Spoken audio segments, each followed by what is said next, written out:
Oleh karena itu saat ini kita tidak ada lagi yang namanya divisi pengawasan. Jadi ada 3 daerah otonomi baru lagi. Nah, terkait dengan itu kira-kira perangkatnya dalam kacamata SDM Bawaslu RI kira-kira bagaimana kesiapan perangkatnya? Apa pertanyaan mendasar kan apakah sekretariat dulu ada Iya itu, atau anggotanya? eee, kira-kira kayak pegawai-pegawai yang memang sudah punya pengalaman kerja, apakah itu bisa mungkin menjadi prioritas atau dia tetap seperti umum, proses seleksinya?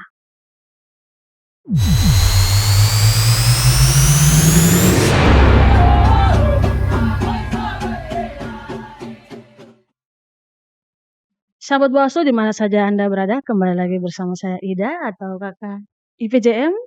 Hari ini kita kedatangan tamu yang sangat istimewa. Beliau adalah anggota Bawaslu Republik Indonesia, Bapak Dr. Herwin Malonda. Selamat sore, Bapak. Selamat sore, shalom. Shalom, selamat sore. Beliau adalah koordinator divisi SDMO Diklat Bawaslu Republik Indonesia dan beliau baru pertama kali datang ke Provinsi Papua. Pak, kira-kira bagaimana perasaan Bapak kesan pertama tiba di Papua? Saya sih rasa nyaman kayak seperti di daerah sendiri. Ya Oke, mungkin karena diberkati Tuhan ya. oke, puji Tuhan. Eee, Sebagai Kordiv, SDMO, dalam tugas pertama ke Papua ini apa yang Bapak Hmm. lakukan di sini? Saya sekarang ini kan lagi melakukan verifikasi penggantian antar waktu Oke, calon anggota Bawaslu Kabupaten Pegunungan Bintang. iya. Sehubungan dengan salah satu anggota Bawaslunya itu mengundurkan diri. Jadi kita lakukan penggantiannya, mudah-mudahan bisa diselesaikan dengan baik. Kira-kira, selaku Kordiv SDMO, bagaimana, arah kebijakan Bapak terkait dengan, kesiapan jajaran Bawaslu ini dalam menghadapi khususnya SDM-nya ya, Pak, dalam menghadapi pemilu di tahun 2024? Eh, Pertama gini, kita punya kebijakan baru secara keseluruhan. Dalam peraturan Bawaslu 3 2022 tentang pola hubungan tak kerja, itu menyatakan bahwa pengawasan pemilu dilakukan oleh seluruh ketua dan anggota, tidak mengarah kepada satu divisi. Oleh karena itu saat ini kita tidak ada lagi yang namanya divisi pengawasan. Nah, karena tidak ada divisi pengawasan berarti semua akan melakukan tugas-tugas pengawasan. Kebijakan kita bahwa dengan koordinator umum dari ketua Bawaslu setiap tingkatan di RI, provinsi, kabupaten, kota, seluruh anggota berkewajiban memegang satu tugas pengawasan. Misalnya yang baru sementara jalan ini kan tentang pendaftaran verifikasi partai politik dan penetapan partai politik peserta pemilu. Iya, Itu dibebankan ke kawan-kawan di divisi hukum dan penyelesaian sengketa. Sekarang penataan dapil dan alokasi kursi DPD Kabupaten Kota divisi SDM. Eh, itu konsekuensinya adalah semua anggota ini harus tahu tentang tugasnya, eh, tidak sekedar di divisinya. Maka dia membawa implikasi terkait dengan peningkatan kapasitas, iya, terkait dengan penguatan kelembagaan.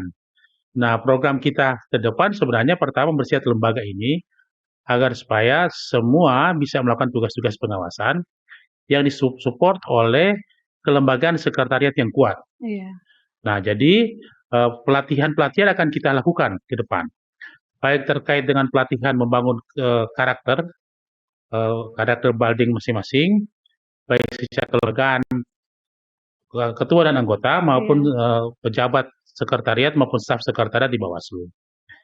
Terkait dengan pelatihan-pelatihan bagaimana mengatasi konflik, manajemen kelompok, bagaimana pengambilan keputusan. Karena ini kan ini ada pekerjaan yang butuh soliditas bersama antar seluruh jajaran. Yang kedua, secara tematis dia harus mampu untuk melaksanakan tugas melalui penguatan-penguatan peningkatan keterampilan dan pengetahuan. iya. Misalnya bagaimana cara dia menangani pelanggaran, bagaimana dia mengawasi suatu tahapan, bagaimana dia menyelesaikan sengketa. Nah, ini yang kita akan persiapkan sambil memang ke depan seluruh jenis pelatihan yang akan lakukan harus ada jaminan mutu. Karena ini ada uang rakyat yang Iya. harus kita bersama harus kita lakukan.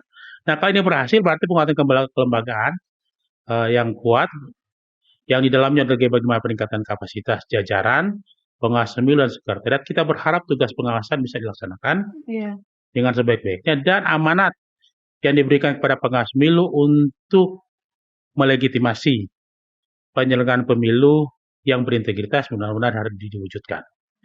Jadi akan lembaga yang solid, jajaran yang solid, mengambil keputusan yang walaupun akan berdinamika, tetapi karena saling memahami tugas masing-masing, di bawah kendali dari Bawaslu RI, kita berharap pemilu 2024 walaupun dengan beban dan tanggung jawab dan problematika yang diprediksi sangat berat, itu mudah-mudahan kita bisa atasi secara bersama dan kita lewati pemilu 2024 dengan baik. Ini yang kemarin dilakukan oleh Bawaslu di Bogor kalau nggak salah ya Pak ya, yang Iya, sosial kita kultur. lagi mempersiapkan awal-awal, Iya. kesiapan mental, kesiapan sikap-sikap sebagai pengawas pemilu Iya. yang berkeadapan, Iya. yang bermartabat sehingga dia mampu melaksanakan tugas dengan sebaik-baiknya. Iya. Terkait lagi dengan ini Pak, kan di Bawaslu provinsi sekarang ini kan sudah terbagi lagi nih, jadi ada 3 daerah otonomi baru lagi.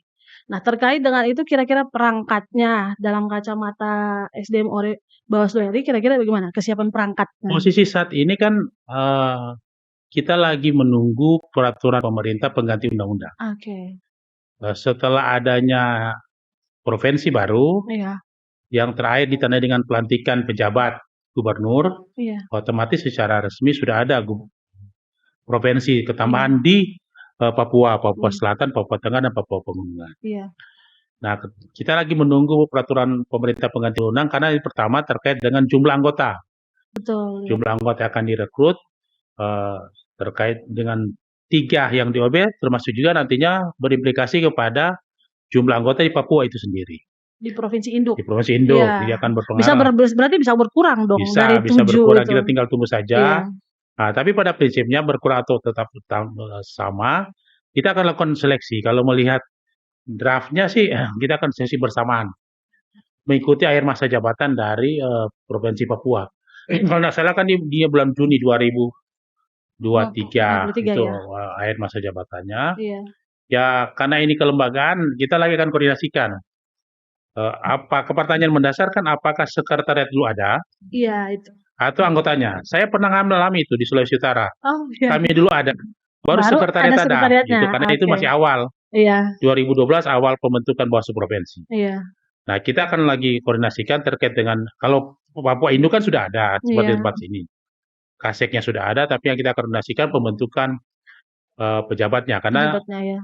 kita tahu dan kita prediksi betapa sulitnya kita mau akan mengisi pejabat struktural di daerah-daerah yang apalagi saya lihat geografisnya di provinsi pegunungan, Papua Pegunungan dan Papua Tengah. Iya. Kalau Papua Selatan sih masih agak mendingan, kan masih mirip dengan Papua Induk. Iya. Dan mudah-mudahan itu bisa terisi sambil kita koordinasi dengan pemerintah terkait dengan kesediaan pegawai, termasuk juga kita akan lagi melakukan analisis ketersediaan pejabat di Bawaslu yang nantinya akan dilihat apakah di awal akan pengisian penunjukan untuk sementara tidak mulai proses sebagaimana yang open bidding, tapi namun juga kita akan lihat sesuai dengan kebutuhan ke depan sambil koordinasi dengan kementerian terkait atau lembaga, misalnya ke Kementerian PAN, RB, dan ke BKN. Kira-kira terkait dengan pengisian yang tadi Bapak sampaikan, pejabatnya di daerah otonomi baru itu, kemudian perangkat-perangkat sekretariatnya. Nah kalau dari sisi SDM secara kuantitas, apakah butuh berapa banyak lagi sih staf atau mungkin itu pegawai yang apakah harus dari Provinsi Induk mungkin yang itu yang saya pertama kan sebenarnya begini, membentuk kelembagaan sekretariat itu kan dia supporting tugas-tugas pengawas pemilunya, yang nantinya dia akan memfasilitasi secara teknis tugas pengawasan dan secara fasilitasi administrasi keuangan untuk pembiayaan tugas pengawasan itu. Berarti pertama ya di anggaran kita. Iya. Kami tinggal nunggu Perpu ini kita keluar, pasti kita akan revisi anggaran 2023. Bisa saja dia akan dikoordinasikan dari si anggaran, apakah memang masih tetap berinduk di Provinsi Papua anggarannya, atau juga nanti sudah akan dibagi, tetapi pengelolaannya masih tetap di provinsi Papua, karena itu juga terkait dengan ketersediaan sumber daya manusia. Kemudian yang kedua, itu nanti mungkin di 2023, apakah menjelang seleksi anggota Bawaslu-nya, kita memang yang saya katakan di awal akan koordinasi pengisian pejabat. Apakah itu dalam bentuk pelaksana tugas saja, atau dalam bentuk bagaimana, kan yang diisikan hanya provinsi, kabupaten kota kan sudah ada di kabupaten kota Bawaslu-nya. Nah, itu perlu pencermatan, perlu analisis yang kuat dari ini, termasuk kesiapan jajaran kita. Kalau lihat geografis kan agak berat itu ke Papua Tengah dan Papua Pegunungan. Kalau Papua Selatan kan masih agak ringan. Nah, mudah-mudahan itu kita bisa isi pengisiannya sambil memang kita lihat, karena untuk menduduki jabatan butuh syarat-syarat. Karena kalau lihat kita akan koordinasikan status dulu ini sekretariat. Statusnya apakah dia masuk dalam tipe A atau tipe B. Sama seperti di Papua Induk ini. Supaya bisa ditentukan siapa eselonnya akan mendapat itu, pejabat eselon yang mendapat, sehingga termasuk di struktur di Bawaslu. Yang berikut tentang pengisian staf. Kalau pengisian staf sih kalau kita identikan dia ini seandainya dia jadi pejabat struktural atau organisasi untuk setingkat dengan tipe B, berarti ya sekitaran paling kurang 30 orang harus pengisian ke sana. Nah, ini kan agak kesulitan di kita, beberapa PNS saja kita lakukan. Ya mudah-mudahan ini, saya katakan awal, Bawaslu tidak bisa bertindak sendiri. Kita akan koordinasikan dengan kementerian dan lembaga, baik di tingkat pusat dan terutama di daerah. Di Papua, kami berharap itu bisa diisi orang asli Papua, supaya nantinya dari tanah Papua bisa dibangun demokrasi, dan termasuk di Bawaslu sendiri, termasuk di sekretariat yang menurut saya itu punya posisi yang strategis dan prastrategis agar supaya dia bisa mensupport tugas-tugas pengawasan dilakukan oleh anggota Bawaslu. Ini terkait dengan perekrutan Bawaslu yang nanti yang nanti masuk ke DOB ini. Kira-kira ada bayangannya, kira-kira apakah mereka kapan direkrutnya gitu? Kalau lihat kan sesuai undang-undang kan 5 bulan sebelum akhir masa jabatan tim seleksinya sudah dibentuk. Jadi bisa bersamaan dengan yang kami merencanakan Papua itu. Induk Kami bisa merencanakan, kecuali ada kondisi force majeure, kondisi keadaan khusus yang bisa berbeda. Tapi kita lihat dulu di Perpunya yang menjadi dasar pembentukan penyelenggara pemilu di provinsi DOB. Belum diketuk palu juga. Belum, kita lagi menunggu, karena itu jadi patokan bersama kita untuk melaksanakan agenda ke depan.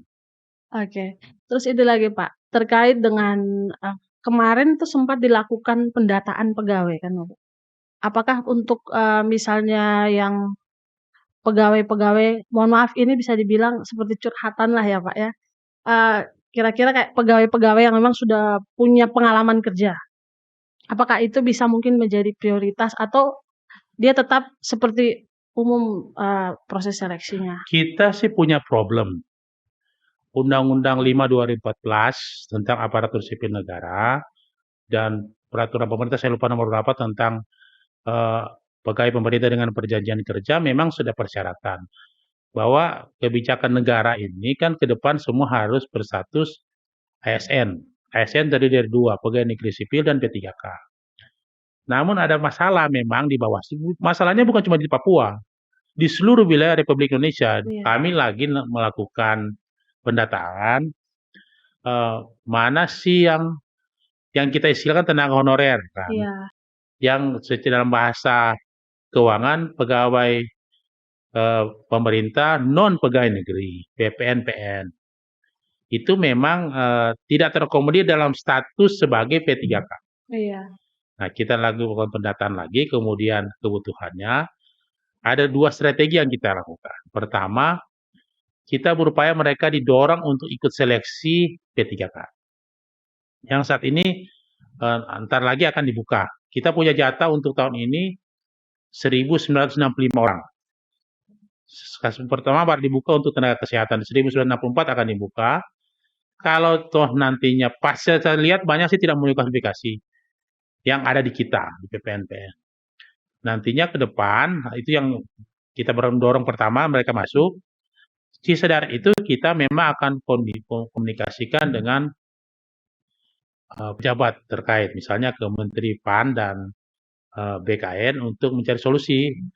Kan kalau lihat di PP P3K-nya itu November 2023 sudah tidak ada lagi non PNS. Iya. Nah, kita bisa minta dispensasi minimal sampai akhir Desember 2024 atau sekitaran Februari Maret 2025 pasca selesainya pemilihan. Sehingga ada kebijakan, ada langkah-langkah dari Bawaslu. Karena kalau tidak memang akan jadi lampu merah bagi Bawaslu untuk melakukan tugas. Bisa saja karena berkurangnya jumlah pegawai, karena mungkin biasanya mereka akan keluar. Sekarang juga kan sudah kurang, Iya. sudah tidak berkecukupan. Maka akan membebani tugas-tugas Bawaslu yang notabene harus melaksanakan tugas-tugas sekretariat.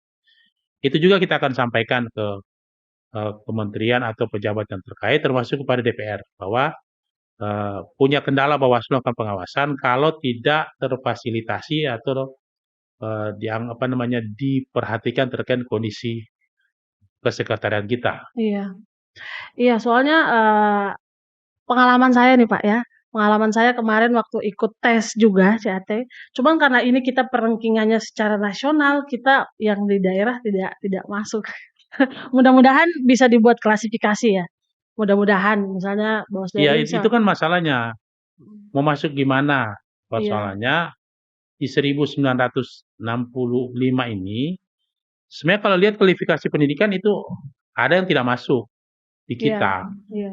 Ya memang nanti kita lagi buat, termasuk sekarang kualifikasi kalau diperhatikan itu hanya terkait dengan tenaga komputer, tenaga yang lain, Iya. tenaga di bagian keuangan. Untuk pengangkatan tahun ini, kita berharap tahun depan ada pengangkatannya. Kemudian misalnya ada sekitaran lagi berapa, kebutuhan kita sih seluruh Indonesia 10 ribuan. Kalau 1960 berarti ada sekitaran 8 ribuan kita butuhkan lagi. Nah, apakah memang di 2023 akan terfasilitasi P3K-nya?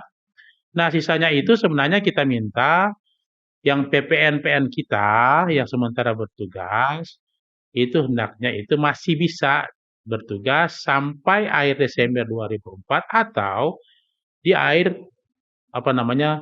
tahapan pemilihan. Karena kita tahu sama kan November Iya. itu direncanakan hari H pemungutan suara untuk pemilihan pilkada, dan bukan tidak mungkin kan sekitaran 5-6 bulan ke depan masih melakukan tugas.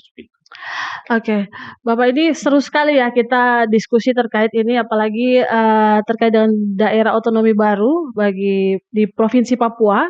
Ada hal-hal yang secara teknis akan disiapkan oleh Bawaslu RI dan tadi sudah dijelaskan oleh Pak Herwin. Sebagai closing ini Pak, kita sudah ada di penghujung ini.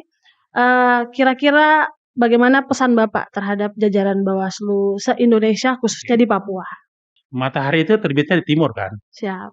Karena matahari terbitnya di timur, saya berharap di timur ini di tanah Papua lahirlah pengawas pemilu yang berintegritas yang akan nantinya menciptakan, mewujudkan pemilu dan pemilihan berintegritas. Itu sih pesan saya. Oke. Jadikanlah bahwa ini orang-orang Papua, anak-anak Papua yang hebat-hebat, Iya. menjadi pengawas pemilu yang nantinya akan melahirkan cahaya timur demokrasi di tanah Papua. Terima kasih, luar biasa sekali, sahabat Bawaslu di mana saja Anda berada. Demikian tadi diskusi singkat kami dengan Pak Herwin, anggota Bawaslu Republik Indonesia, Koordif SDMO Diklat. Bersama rakyat, awasi pemilu, bersama Bawaslu, tegakkan keadilan pemilu dari Papua untuk Indonesia. Terima kasih. Kami pengawas pemilihan umum